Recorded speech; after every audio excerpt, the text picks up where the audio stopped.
اللهم صل على محمد وآل محمد وعجل فرجهم والعن أعداءهم وقتلتهم وظالميهم ومخالفيهم أجمعين آمين. اللهم عجل لوليك الفرج والعافية والنصر آمين. Assalamu alaikum. My warmest and most sincere greetings to all of you, dear viewers of Imam Hussein TV. On such an auspicious, blessed night, we're honored to be with you on this program. Your place is really empty amongst the pilgrims here, those who are visiting the shrine of Abu Abdullah al-Hussein on this night as we commemorate his birthday, as well as the Abul Fadl Abbas, his brother. There's such an emotional aura surrounding the whole place, and it is my wish that you are all here walking and feel it for yourself. Inshallah, next year you will be among the pilgrims and visitors to this piece of paradise. So, as with the previous episodes, I am honored to be joined here on the program with the great cleric, Sheikh Vinay. So I express my salam and glad tidings to him, and we'll start the program, and hopefully the program will be blessed with the sovereign of this land, the master of the martyrs, Sayyid al-Shuhada Abu Abdullah al-Hussein. Salaam alaikum Shaykhuna, asadallah ayyamkum sa'ida. Wa alaikum salam wa rahmatullahi wa barakatuh. Eid Mubarak wa fursa sa'ida. Wa iyaakum.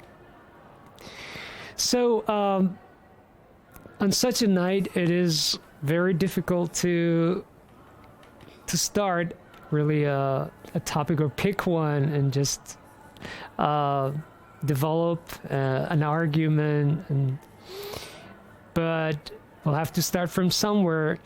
So maybe as a bridge to the previous night, as we were discussing the major role that our ulama and scholars played in preserving this wonderful tradition of not only scholarly work, but also piety and practicing piety with sincerity, with such sincerity that is very hard to describe with words. I mean, sometimes words fail you to describe such devotion that these people had for Ahlul Bayt. And as you perfectly described and detailed last night, this tradition can be traced back all the way to the time of the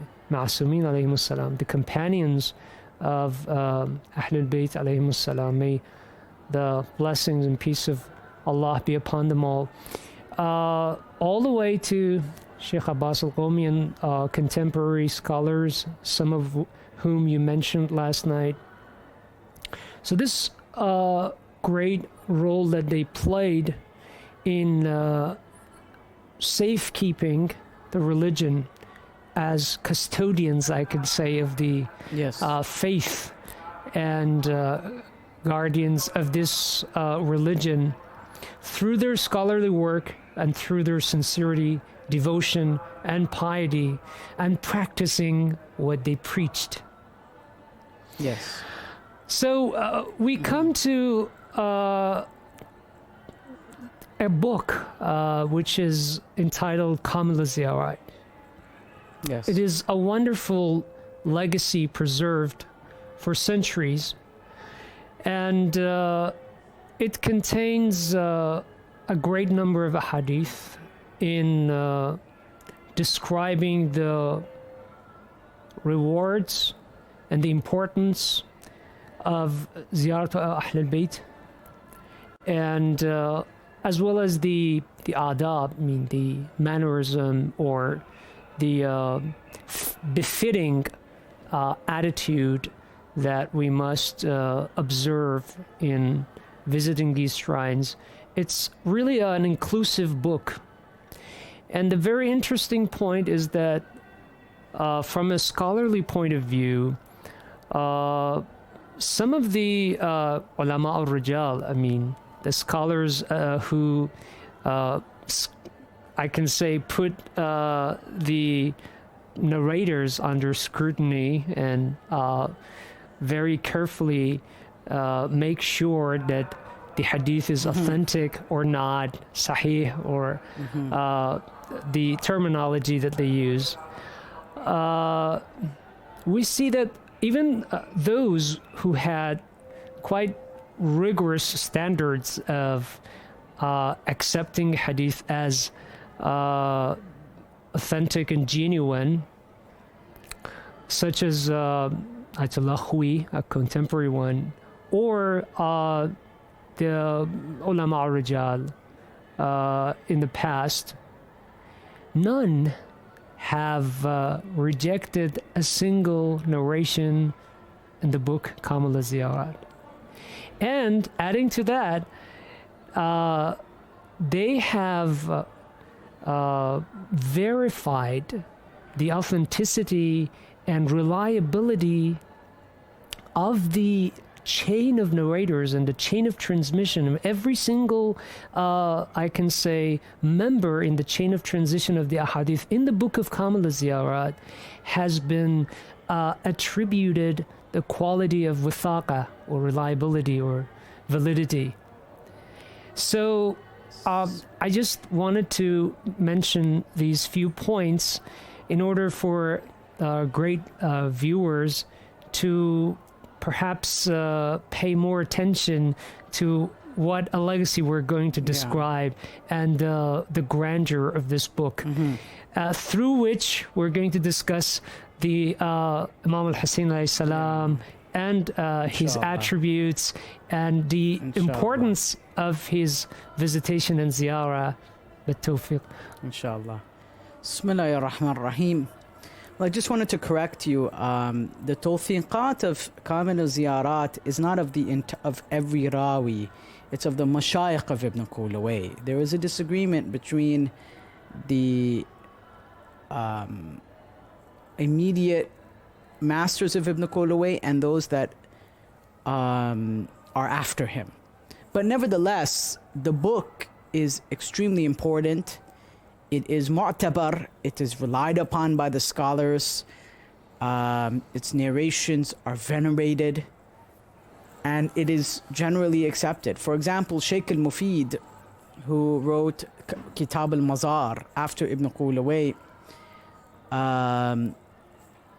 narrates pretty much almost entirely, not completely, there is few instances where he does not, from his teacher Ibn Qulaway in Kamil al-Ziyarat, which demonstrates the importance of this book. And as you rightly mentioned, it is a sign of scholarly piety. Ziyarah of the Imams is a sign of devotion to them. And that is a rite of passage, again, among the various scholars, whether they be the scholars of the past or the scholars of the present. Sometimes when we think of scholars, we think of just halal and haram.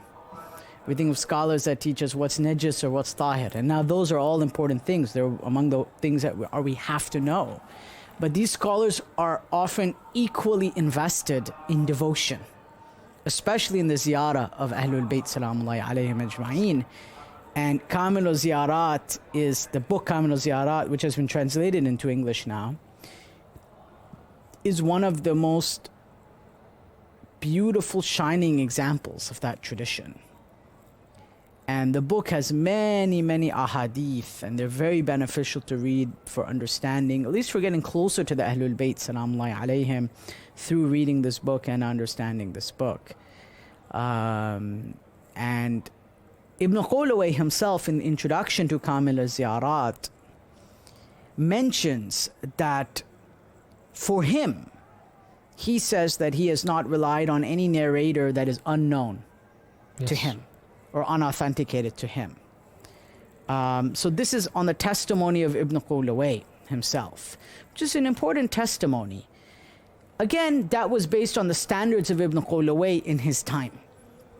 Now, the science of hadith since the time of Ibn Qulaway and some of the standards and the way that we look at it or understand certain classifications has evolved. It's changed over time. But the claim of Ibn Qulaway himself is an important one, especially considering he was not an unknown scholar. He was a great muhaddith. He was a teacher to Sheikh al-Mufid in hadith. It was both Saduq and Ibn Qulaway that were teachers to Sheikh al-Mufid in Iraq. In fact, Ibn Qulaway is buried next to his student Sheikh al-Mufid in the haram of Imam al-Kadhim and Imam al-Jawad alayhim as-salam in Kadhimiyya. So the book is very important, and I would recommend our viewers to look at this book, to read this book, to get acquainted with the traditions in this book, for it will inshallah bring you closer to the Ahlul Bayt and to the love of the Ahlul Bayt. Great. Thank you very much for sharing this information and knowledge with regard to the book. So in this book, we can find narrations that highly emphasize the ziyarah of Imam Hussein alayhi salam, to the point that some people, in fact, one of the narrations, or quite a few of them, emphasize it to the level that it feels like it is mandatory observance or act of worship, because the word farida has been used in the lisana, I mean the language of the Imam, the siyaqa and the wording of the hadith. So what is the position, what is the exact position of the ziyarah of Imam Hussein alayhi salam in the, let's say, from a scholarly point of view and well, from a spiritual point of view? Because the word fariza, I mean, as one of the ahadith goes, anyone who let's say admits to the wilaya and imama of Imam Hussein alayhi salam must visit his shrine in Karbala. So it makes it sound like it's an incumbent fariḍa. Well, you know, we have to be clear here. No marja has declared it to be among the wajibat. Exactly. Yes. So that's what I said. From a scholarly from a fiqhi standpoint, it's not been. Fiqhi. However, from a spiritual standpoint, we'll get to the hadith in a moment. Let us go to the poem of Sharif al-Murtada Alam al-Huda. Sharif al-Murtada was the brother of Sheikh al-Mufid, or the brother of Sharif al-Radhi, rahmatullahi ta'ala alayhima. He was the greatest scholar of theology of his day. And he has some views that can be accepted, not accepted, with any alim. They have their own ijtihad sometimes. Actually, they always do. That's what makes them such great scholars. But when he visited Imam Hussein alayhi salam, there's a couplet that he recited. And he says, I don't have it written down here, but I'll paraphrase it. He says that we have come here to mourn, لِنَدَبٍ وَإِنَّمَا قَدُوا فُرُودًا. That the visitors, rather, have come to Imam Hussein to mourn. No, they have not come to mourn for just nadab. إِنَّمَا قَدُوا فُرُودًا. Rather, they have completed an incumbent part of their religion. Let us pause for a moment. Sharif al-Murtada Alam al-Huda was the marja of his day of Iraq. Perhaps one of the greatest scholars that ever lived in Shia Islam, especially when it came to defending the imamat, the imama, the concept of imama. His book Ash-Shafi fil Imama is one of the most important books written of that day, in the intellectual and rational defense of the imama and in proving the rights of Fatima Zahra salamullahi alayha. It is a very powerful book, some of the things that are written in this book. He is not somebody that would say something like this lightly. He is saying that we have not come to Hussein just to cry. We have come to him to complete our religion, to complete ourselves, that we are forever incomplete in our heart until that fard is finished. And in fact, in the hadith of the Imam, it uses the word wajiba. Wajiba ala kulli muslim alladhi yaqirru bi imamatihi. On the Muslim who affirms and believes in the imamat of Hussein salamullahi alayhi. And again, the scholars of jurisprudence have interpreted the use of wajib in this context to be sunnah mu'akkada. That is a mustahab act that is highly, highly recommended. And there are numerous traditions like this. Again, the secret of this is that Abu Abdullah alayhi salam, he is that key to open the heart of all the Muslims after the Prophet himself. He's just so universal. All the Imams are universal. But the stand that he took in Thaf made him so universal, such that on his birthday, Sahib al-Zaman wrote a letter to one of his representatives in Azerbaijan. That letter is preserved in the book Misbah al-Mutahajjid by Sheikh Tusi. We spoke about this book already on the previous night. Yes. In that letter, Sahib al-Zaman teaches a very special supplication. I don't have it with me now, but I'll just give a couple of points from this supplication, this dua, to his wakil and his naib in Azerbaijan, which also tells us that the Imam had representatives all over the Muslim world. It wasn't only, they had 4 special representatives in Baghdad, but he had representatives in other parts of the Muslim world, such as Azerbaijan, or modern day. I don't know if it's the same Azerbaijan, but that's where this person was. We could say in the same geographical area. Yeah. And in there, he mentions at the very beginning that the blood of Hussein, salamullahi alayhi, the blood that was spilt, is sacred. That there was something about how his blood was spilt, why his blood was spilt, the humiliation in the way his blood was spilt. I don't want to go too much into this. This is a day of wilada, but Sahib al-Zaman Ajjalallahu ta'ala farajahu reminds us of the shahada of Hussein on the wilada of Hussein. Contemplate this. Yes, this is a day of joy as we look out and we see all the lights shining. And we can hear the beautiful poetry that brings us to tears. The city of Karbala is brimming with people. But Sahib al-Zaman reminds us of the Shahada of Hussein on this day, the martyrdom of Imam Hussein. Then he goes on to recite a dua, asking Allah subhanahu wa ta'ala for His grace and His blessings for the sake of the day of the wilada of Hussein ibn Ali salamullahi alayhi. Now this is unique because how often does the Imam of the time write a letter teaching a special dua for a wilada day, for a day of wilada? It's interesting. And it shows that the Imam was interested in us in commemorating this wilada. Also very important point. And Qasim bin A'la, that was the name of the Na'ib, who was the representative of the 12th Imam. May Allah hasten his reappearance.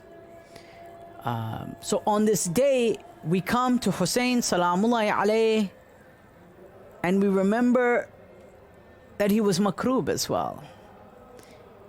And there's something about the nature of his martyrdom that is unique. It is. Hussein, the ship of salvation, is unique. There's nothing else to say. I mean, he is unique, and that's why the traditions revolving his ziyarah are so unique. After all, the Prophet himself, peace and blessings be upon him, we have, according to Dhahabi and others, we have nearly 300 narrations from Ahlul Sunnah about the Prophet crying for Imam Hussein. In fact, I think Allama Al-Amini rahimahullah compiled a book on this. Yes, Allama Amini compiled a book on this, and it is mentioned in the books of Ahlul Sunnah anyhow, of the books of the other, of other madhahib. Not in our books. I mean, we have that, but this is the importance of it.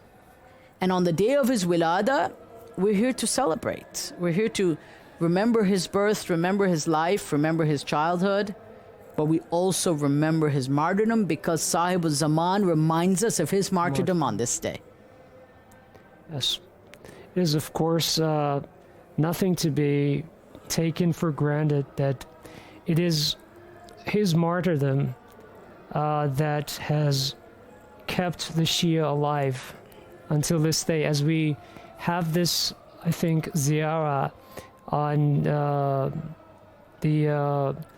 I suppose it's for the half of the month of Sha'ban, that it is, we say that, oh Hussein, it is your blood that has sort of revived the Shia and has given life to the hearts of the Shia, and you're the pounding heart of the Shia.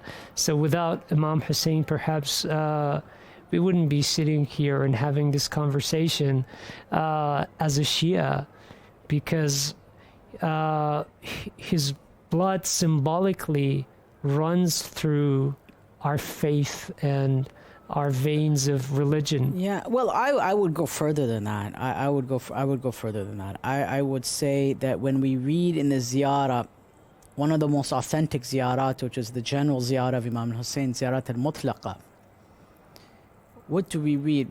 We read, Ashhadu anna dammuka sakana fil khuld wa aksha'arat lahu adhillat al-arsh. That I testify, and this is the most authentic ziyarah according to Sheikh Saduq. It's mentioned in Kulayni's Kafi, Malah Durul Fakhir, Sheikh Saduq, Kamil al-Ziyarat, Tahdib al-Ahkam. Abbas Qumi narrates it in Mafatih al-Jinan. That I testify that your blood resides in the permanent abode, meaning in that permanent realm of paradise. And the throne shivers before it, or because of it. اكشعرت له أذلة العرش. Now, we don't want to go into all the meanings of throne. It's not a physical throne. There's a very long discussion about metaphysics and cosmology and all these things. I discussed that in my dissertation. But the point is that the blood of Hussein, Salamullahi alayhi Abu Abdullah, Sayyidu Shuhada, alayhi salam, becomes a sign or a symbol of paradise itself. Paradise itself. Even the throne. The throne. Yes. I mean, can we even imagine what that means? Like, I can't.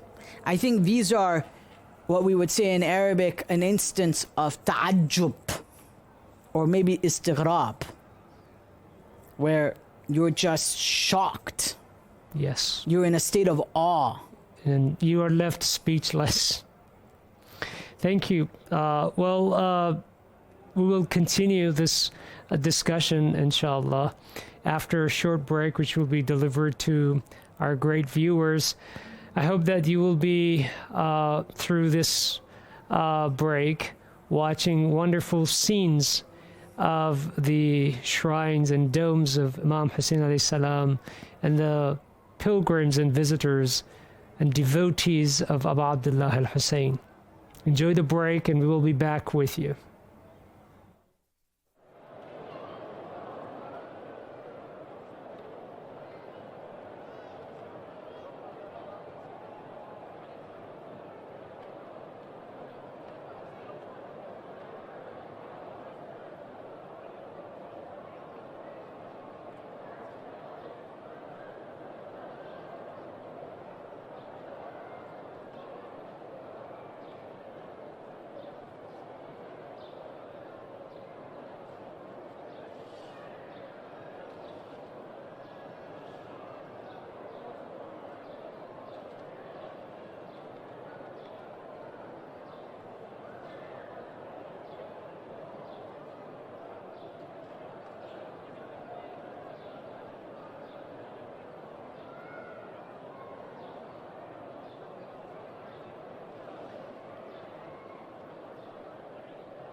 Assalamu alaikum. Asadallah ayamukum sa'ida.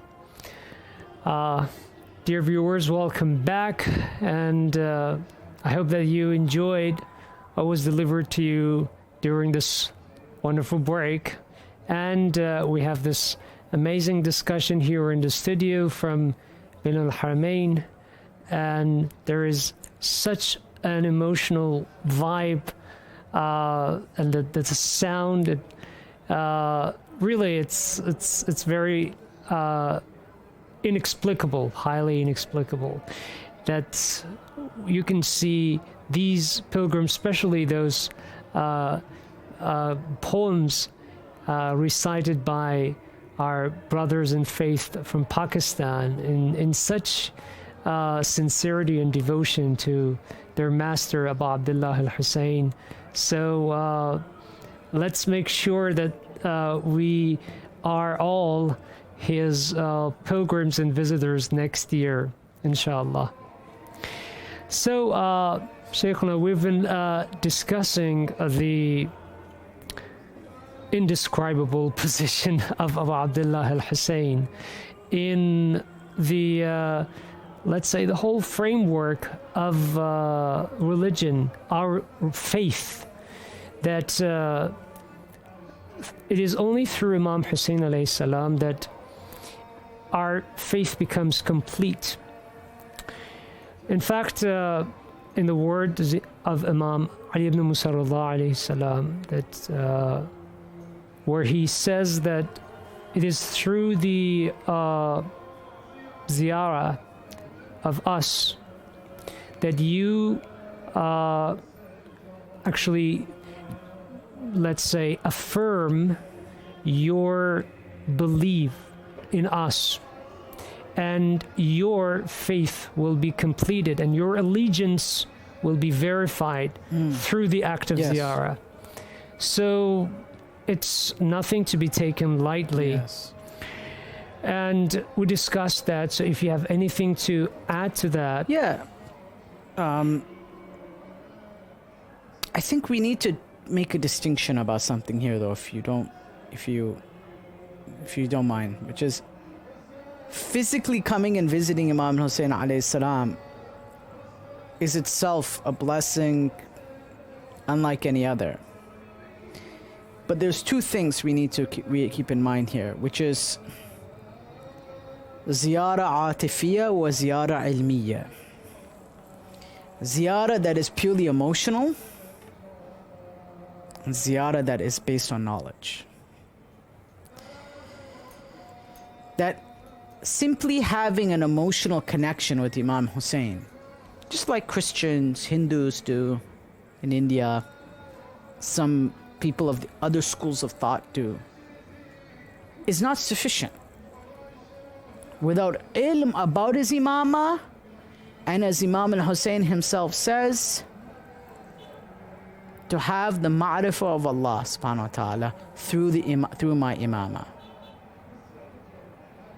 This is very important. That if the ziyarah of Hussein does not lead us to the door of Allah, then we don't know Hussein. To the door of being an obedient servant and an abd of Allah Azza wa Jal, then we have not performed the ziyarah, which is ilmi. There's two kinds, there's atifi and ilmi. And yes, and we believe with all our heart that for every footstep is umrah, for every step is hajj towards Abu Abdullah. Bila shak, with no doubt in our hearts. This is not exaggeration. But it requires us to have knowledge of who it is that we are visiting. What pertains to his wilayah? Do we try to live a life of akhlaq, of mannerisms and obedience to his message? It can't just be something emotional. The emotions have a place, and Allah will reward us for those. But is that what our Imam wants from us solely? The answer is no. Yes. Because he himself has told us that. The Ahlul Bayt themselves have told us that that is not what they just want from us, because there's a difference between people that are simply mawaleen and people that are Shia. People that are just muhibbeen, they're just lovers, which could be from any madhab. For example, I don't think we would find barely a single Muslim that does not love Imam Hussein. Even Wahhabis have respect for Imam Hussein. I've listened to Wahhabi lectures. They speak very highly. They say Sayyiduna al-Hussein, he was in Karbala, he was martyred, all those things. Now some of them are a little bit sketchy, but even a Wahhabi can love Imam Hussein. That's what I'm saying. Even those from outside the madhab, even non-Muslims can love Imam Hussein. Now I'm not saying that love is not accepted, or Allah knows best whose love is accepted. But is that enough? Yeah, that's the point. And the answer is, according to what the Ahlul Bayt have taught us, that's not enough. So for example, if I know something is haram, and I love Imam Hussein, and let's say I'm invited, I'm invited to recite something, and I know, for example, I'm a reciter for Imam Hussein, but I'm engaging in something that is haram, or maybe I'm not following the risala of my marja in the way I should, knowing that there are certain things in there that are not allowed, but I'm still doing them. But yet I want to recite poetry for Imam Hussein. Now there's nothing wrong in that poetry. May Allah accept it, inshallah. I'm not saying not to recite poetry. May Allah bless you all who are reciting poetry. But is that what our Imam wants? Our Imam wants us to be better than that. Mm-hmm. And that's how I think our ziyarah can be kamil and complete and perfect. So the perfection only comes with knowledge and the, let's say, understanding the message and capturing the cause that the Ahlul Bayt stood for. Yeah. And sacrificed their which lives. He himself says to the people of Basra, Ad'ukum ila kitabillah wa sunnati nabi. I'm calling you to the book of Allah and the sunnah of the Prophet. How much do we know of the book of Allah? Can we read? Would Imam be happy with us? No, we have to think in the bottom of our heart. This is the wilad of Imam Hussein alayhi salam. Would my Imam be pleased with me if I could recite the best poetry? And we know the reward for one who makes someone cry for Imam Hussein is Jannah. I'm the first one in line to believe in this, inshallah. I am. But at the same time, we are illiterate of the Quran. What did he call the Muslims to in his letter to the people of Basra? What was his mission about? What did Sayyidah Zahra tell the people of Medina? This is ilmi. So, could I say that when you say emotional bond may not be enough or sufficient, if we go... that is without knowledge. Yeah, yes, without practice. Yes, I was going to actually drive it. Yeah. If we travel back in time, we have year 1601, Karbala. There were according to some reports, about maybe 3,000 people accompanying Imam Hussein all the way to Karbala. But many abandoned him, and only very, very few remained with Imam Hussein. Some of the people who abandoned Imam Hussein maybe dearly loved him, but they didn't really know Imam Hussein as Imam Hussein wanted them to. That's probably why they lost such... I can't say they lost this opportunity, because this was actually the will of God. But maybe this bond with Imam Hussein, the emotional bond, will take you to some extent of proximity with the Imam, but there is this danger of this bond being very fragile and at the risk of breaking at the times of tests and at the times of ordains, such as what happened in Karbala itself. I would go even, yeah, that's true. And I would make it even simpler than that. I would simply say, if we don't have a knowledge of who our Imam is and really what he stood for and what his values were and what his beliefs were, then when our faith is tested by doubts, let's say we listen, because these days there's everything on YouTube, and you go and you listen to something that questions the imamate or something like that. How strong is our intellectual understanding of the imama, of the institution of the imama and wilaya? I mean, that's what an imam wants from us. He wants us to have yaqeen, Exactly. certainty in him, not ignorance. I mean, an ignorant person would say, no matter what you tell me, I don't care, I love my imam. Okay, it could be, I guess, a kind of ignorance that keeps you on the path, but it is still a kind of ignorance, because you're saying that, or someone would say that, no matter what, I have an emotional attachment. I don't give any regard to anything that is said about my religion. I don't want to know. I don't know. I've never read anything. I don't know. But I just love it. It makes me feel good. Yeah, that's not sufficient. According to the Quran, that's not sufficient. That's why the Imam called us to the Book of Allah and the Sunnah of the Nabi. And of course, the Sunnah of the Nabi is the Sunnah of Imam Hussein. The Sunnah of the Nabi is the Sunnah of Imam Ja'far as-Sadiq. The Sunnah of the Nabi is the Sunnah of Sahib al-Asri wa Zaman. But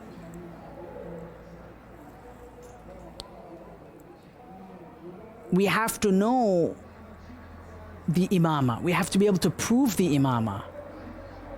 Not just believe in it, but to be able to prove it. And that requires us to take steps towards it, inshallah. And then when we read and we listen to the fadail of Imam Hussein, the virtues of Imam Hussein alayhi salam, it takes our faith to the next level. Mm-hmm. Because now our faith, the foundation of our faith is we have the logical, Quranic proofs for the imama and the authentic ahadith.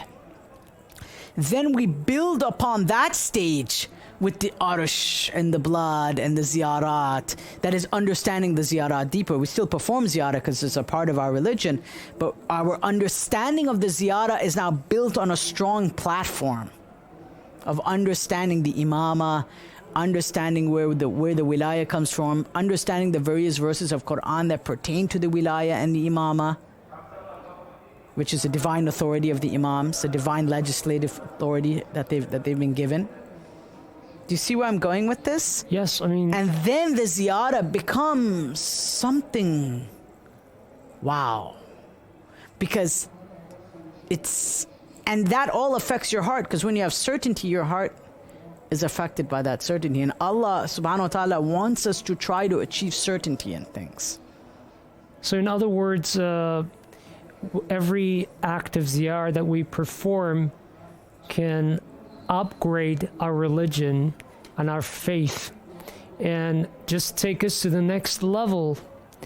And maybe perhaps that's what we need to seek in the ziyarah of the A'imma alayhimus salam. We should seek knowledge, ma'rifah, and understanding. We should really seek a deeper connection with Ahlul Bayt, so that they would just lift us to a higher ranking and station with the Ahlul Bayt, so that as you mentioned, when doubts befall us, then we stand steadfast, and from within there's this drive that truth is always with the Ahlul Bayt, and we try to just cling to that and not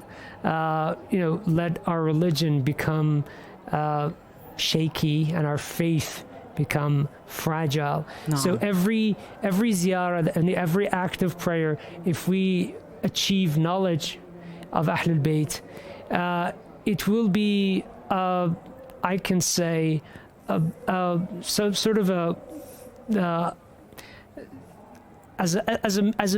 a means to achieve more and to gain more, and it's something that it can go on for the rest of our life. We can start a journey. Hadith says, the journey seek with knowledge the Imam from the Hussein. cradle to the grave. Yeah. So, my other point is that the visitation of Imam al-Hussein alayhi salam and Abi Fadl Abbas and all the Aimma Tahirin, and most important, and the Prophet as their head in Medina, the ziyarah is meant to cleanse our souls. It's meant to, as I mentioned the other night, to become a polish for our souls.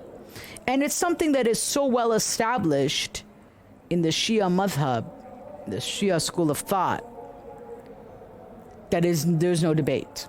There's just no debate about it. But the intention that we make in the ziyarah is also very important.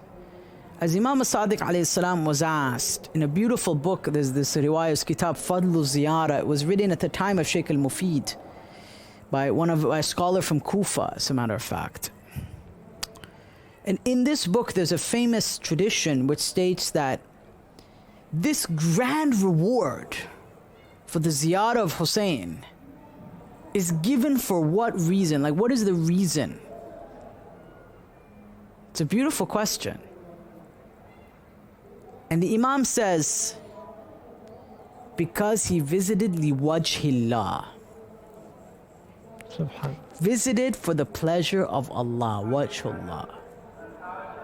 Not for himself, not for his family, not for his friends. For wajhillah. Not because he has, wants his business to take off next year. Now, we all visit for all those things, and there is nothing wrong in that. And Allah is so merciful that bihaqq al-Hussein, He opens all the doors in our lives. So please continue to visit Imam Hussein. That is to be done. I mean, Allah is most merciful and giving. But the highest level, yes, the as journey Imam that we Sadiq decide says. The journey to that comes to intentionally wajhullah. take. But that requires us to understand, what does wajhullah mean? I'm going a little deep here, I think. Yeah. It's a little deep. Wajhullah is, It's, well, that's a door to open, Yeah. right? So what that means, right? And ultimately, what is the pleasure of Allah? The Imam is saying you're doing it for the pleasure of Allah subhanahu wa ta'ala. And the Imam is the wajiha in Allah as well. I mean, there's a lot of discussion about that. But ultimately, you're doing it to seek Allah's pleasure. This we know in the ahadith. so this would probably be the, let's say, rida of odd Allah. mustia. Well, that's why there's so many different levels, right? Rida Yeah. and sabr, rida and taslim. It's different levels of iman and submission. Different levels of our iman. This is a very high level of iman. So through the visitation of His Majesty Abu Abdullah al-Hussein, we can be hopeful that we embark on this journey of completing our faith and taking it to the next level, and just achieving more knowledge and making our bond with Imam Hussein alayhi salam more profound and meaningful. And just as you said, take it to the next level, not just on an emotional basis, but also as an intellectual basis, based on knowledge. And this will help us perform a ziyarah only for the sake of the pleasure of Allah. And that is probably the, let's say, closest station that we can get with Abu Abdullah al-Hussein. Yeah. Well, thank you very much, Shaykhana, for this wonderful discussion. I hope that we can all, maybe tonight is the best night to embark on this journey and complete our faith. Inshallah. with the blessings of Abu Abdullah al-Hussein. Inshallah, Thank you bihaqq al-Hussein. very much, dear viewers, for staying with us until the end of the show. And stay with us with the shows that will follow on the coming nights. Have a most